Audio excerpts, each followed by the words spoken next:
Hello, and I hope you're having a good day. Today, our topic will be centered around domestic violence, kills women and hurts children. This video is in response to one of my viewers indicating that she would like to see me cover women, the dangers to the women.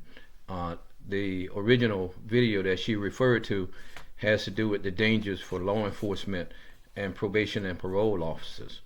I'll request right now that you give me a like and subscribe. If you forget to give me the like, the subscribe will help.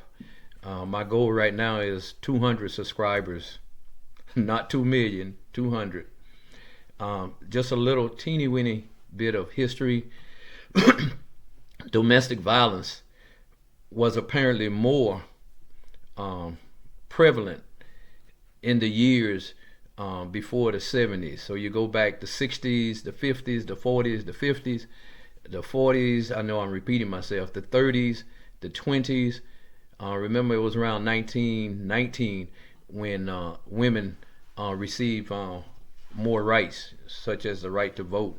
That's my understanding. But what I'm getting at is, during those particular decades, women were more than likely, excuse me, in a dependent relationship with their spouses or significant others, the man that they lived with. Being that they were dependent, basically totally dependent on that person for the basic life needs, shelter, food, that kind of thing. The man was in a position to, what I call, push that woman around. In other words, that woman was in a position where she had to agree basically with whatever he had to say. Now we move on to like the 50s and the 60s. Women were more inclined to receive alimony when their husbands left them or they separated. And then that would be in addition to, let's say, child support.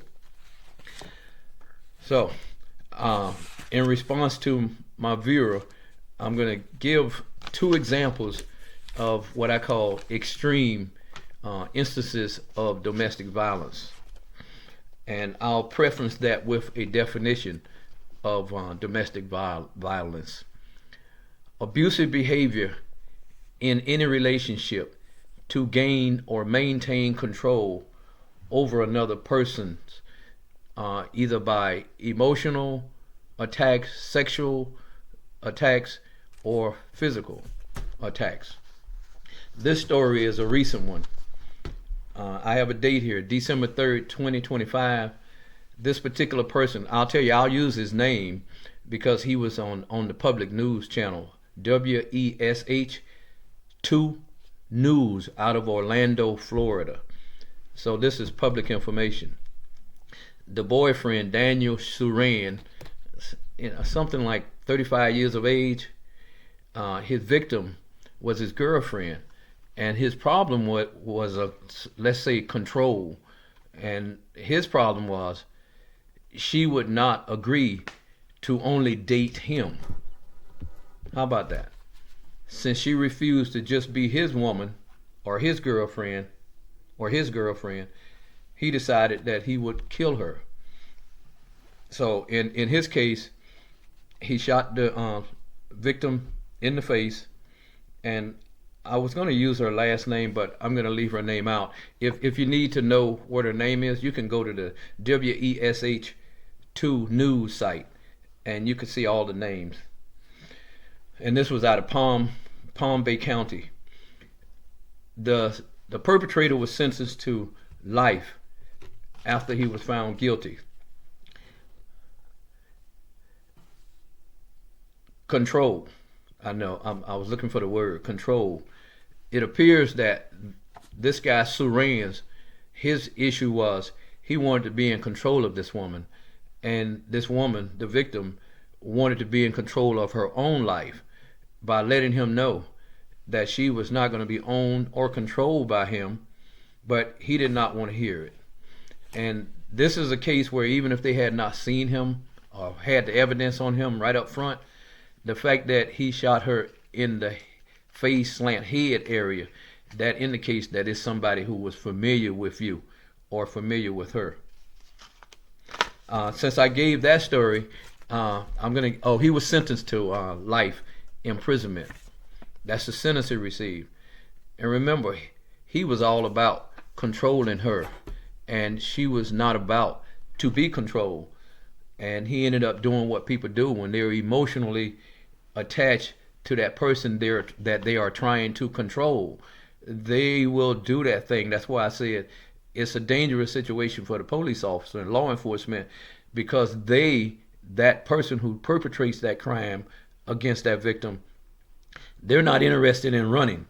If you show up as the police, or you just happen to be the probation officer and you show up, they don't mind killing you too, because they're at the end of their rope.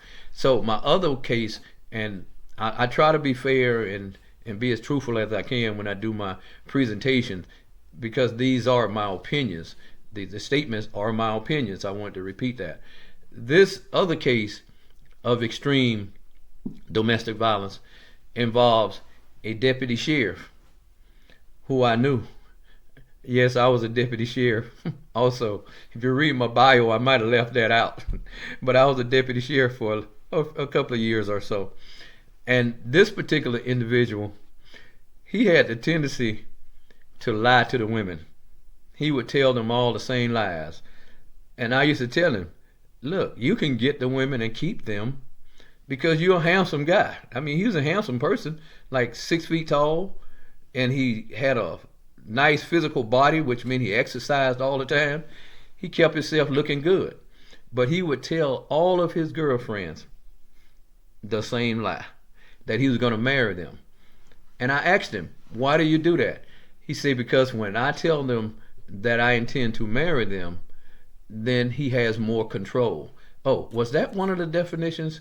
Has something to do with controls, domestic violence, relationships? Somebody wants to control someone else. Well, he felt that, and he proved it. He was getting control of them because they figured he was going to marry them. The problem was, in the United States, you're not allowed to marry 3, 4, 5 women. And he was telling them these stories. Well, one of his girlfriends, before I say that to you, I told him, one of these women are going to kill you because you are playing with their emotions. And when you play with people's emotions, they get upset and their world ends right in the front of their hand. They can't see past that. You caused them the problem, so they're going to want to hurt you. Well, one of his girlfriends was a Tampa police officer. Remember, he was a Hillsborough County deputy sheriff. She killed him. In other words, I had advised him. He didn't take my advice. He kept doing the same thing. I have a note here, discussion on domestic violence. When you're in a relationship or you enter a relationship with someone at the beginning, if you notice abuse or abusive behavior or controlling type behavior from that individual, don't think, oh, this will go away. He just having a bad day. No. Be aware. It will remain. If he shows you his ugly side, be happy and get away from him, because that ugly side is part of his personality. How about this one? If you're involved in a negative relationship, let's say domestic violence, in your household, and you have children, that hurts the kids also. You might think it's just between you and that man. I'm telling you, no. It's not just about you and your man, your husband, your boyfriend. It's about your kids. You need to protect the kids also. You need to look out for their emotional stability, because I have had the opportunity to see what happens to kids when they're in those, I'm going to call them those dysfunctional domestic violence type households. So moving right along, domestic violence is about control. Yeah, it's always somebody want to control someone. It's interesting how it works. If you look around the country, the city, the county, the world, there is always someone who wants to control you, me, others. So it's your job, if you're a female, maintain your independence, which means don't put yourself in a situation where your rent's not going to be paid, your electric bill is not going to be paid, your car insurance is not going to be paid, your car note is not going to be paid if that man doesn't pay it. If you're in that situation, you are in a dependent relationship, and that leaves the door open for easy control. He can not pay the car note, and you end up without a vehicle. So now he has more control because he basically took away your independence as far as mobility is concerned. Some men are insecure. Well, yes, you might say, what about women? But this topic, according to my viewer, is focused on the women as the victim. So they try to control females. They're insecure, so they figure they need to control the woman. And don't let that woman have a job and earn more money than they earn. Some of them, they just so jealous. Instead of thinking of the good part, hey, there's more money. I can live better.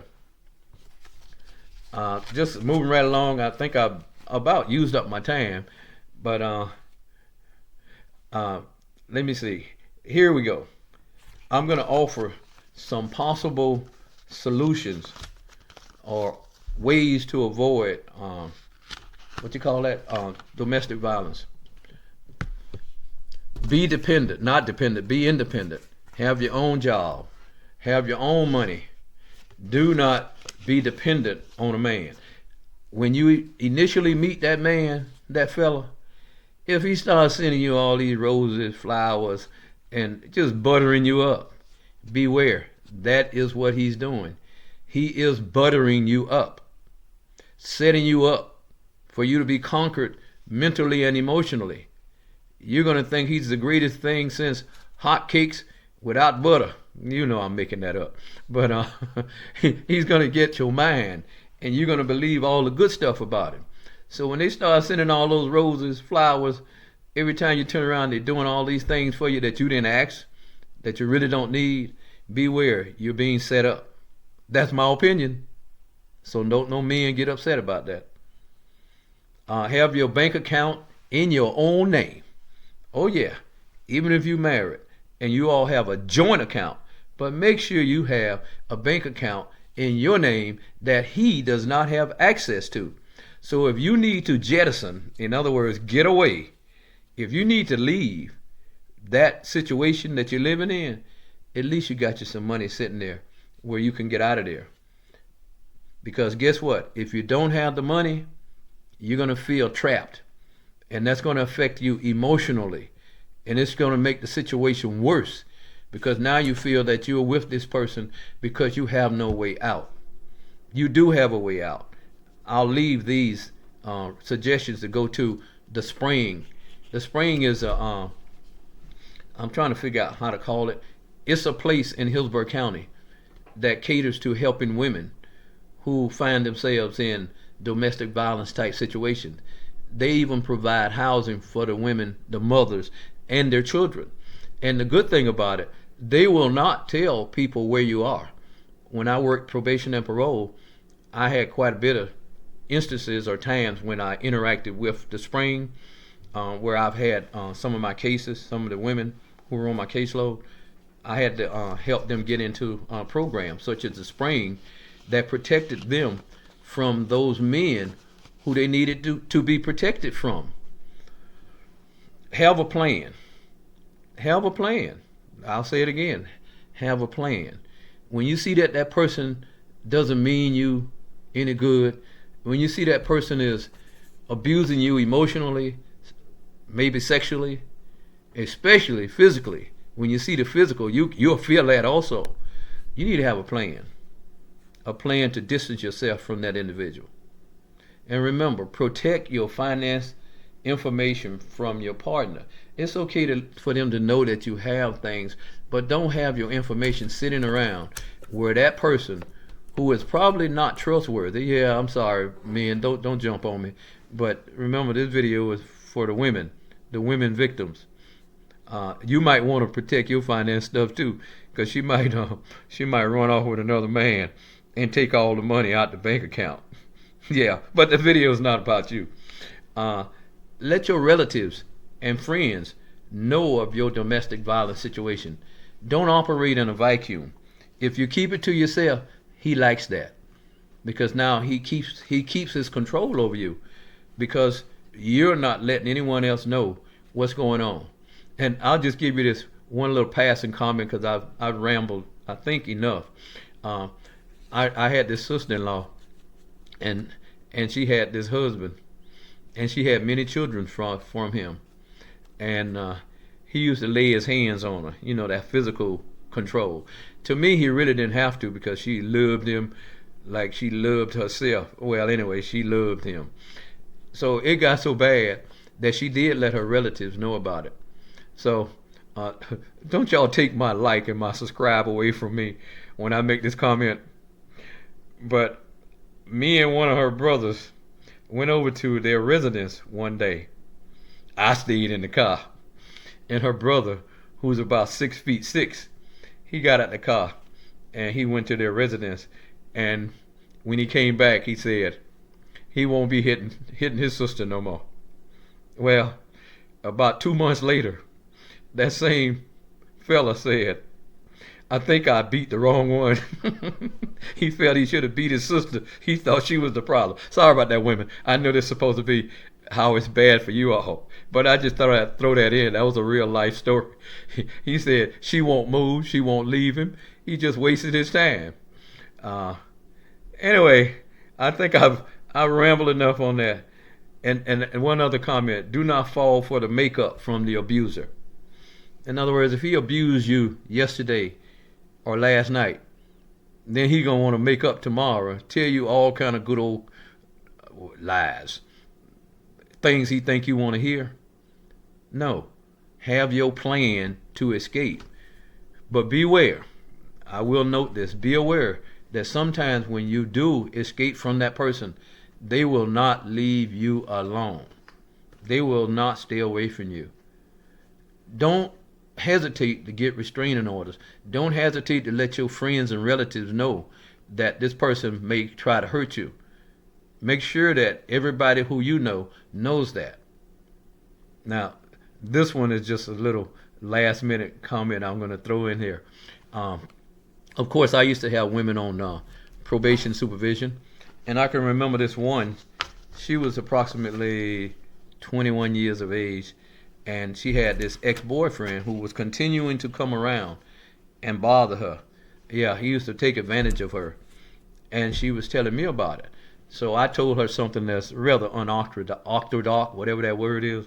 And this is the only one I'm going to tell you, so it'll give you an idea how I used to help my female cases that I supervise, how I used to help them deal with things.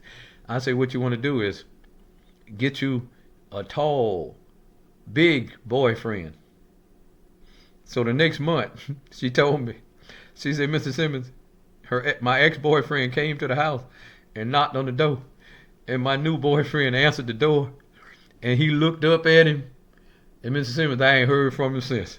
She had gotten herself a 6'6" boyfriend who was in good physical shape, and he didn't have to say nothing. He just opened the door, and that joker left, never to return. But anyway, like and subscribe. I appreciate you viewing this video to the end, and I'll make my little comments at the end. So if you didn't make it to the end, you didn't know that I talked about both of my books. This book, you can stop the video to see what the title is. This next book, you can stop the video, pause the video to see what the titles are. They are both available on Amazon, and they both contain cases or instances of domestic violence. Thank you. Goodbye.